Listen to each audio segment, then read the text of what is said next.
ایک दुकानदार और औरत की कहानी।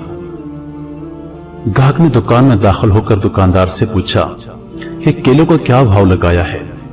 दुकानदार ने जवाब दिया, केले 12 दरहम और सेब 10 दरहम। इतने में एक औरत भी दुकान में दाखिल हुई और कहा, मुझे 1 दर्जन केले चाहिए, क्या भाव है? दुकानदार ने कहा, केले 3 दरहम और सेब 2 दरहम। औरत ने अल्हम्दुलिल्लाह पढ़ा। दुकान में पहले से मौजूद ग्राहक ने खा जाने वाली गजबनाक नजरों से दुकानदार को देखा। इससे पहले कि कुछ ओल फोल कहता, दुकानदार ने ग्राहक को आंख मारते हुए थोड़ा इंतजार करने को कहा। औरत खरीदारी करके खुशी खुशी दुकान से निकलते हुए कहने लगी, या अल्लाह तेरा शुक्र है, मेरे बच्चे इन्हें खाकर बहुत खुश होंगे। औरत के जाने के बाद दुकानदार ने पहले से मौजूद ग्राहक की तरफ मुतवज्जा होते हुए कहा, अल्लाह गवाह है, मैंने तुझे कोई धोखा देने की कोशिश नहीं की। ये औरत 4 यतीम बच्चों की मां है, किसी से भी किसी किस्म की मदद देने को तैयार नहीं। मैंने कई बार कोशिश की है मगर हर बार नाकामी हुई है। अब मुझे यही तरीका सूझा है कि जब कभी भी आए तो उसे कम से कम दाम में चीजें लगा कर दूं।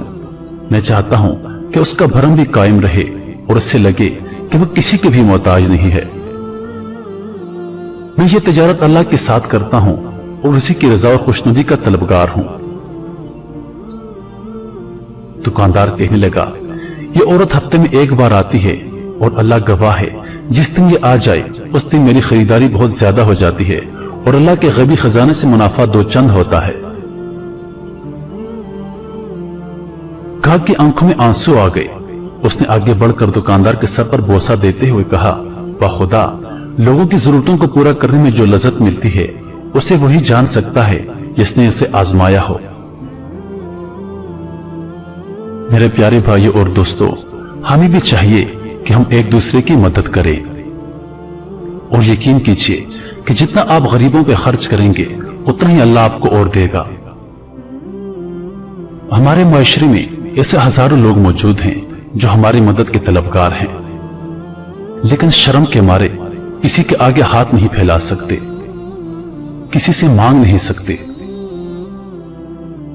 हमें ऐसे लोगों की इस तरह से मदद करनी चाहिए कि उन्हें महसूस भी ना हो कि हम उनकी मदद कर रहे हैं और उनकी जरूरतें भी पूरी हो जाएं। अल्लाह पाक हम सबको समझने और नेक अमाल करने की तौफीक अता फरमाए।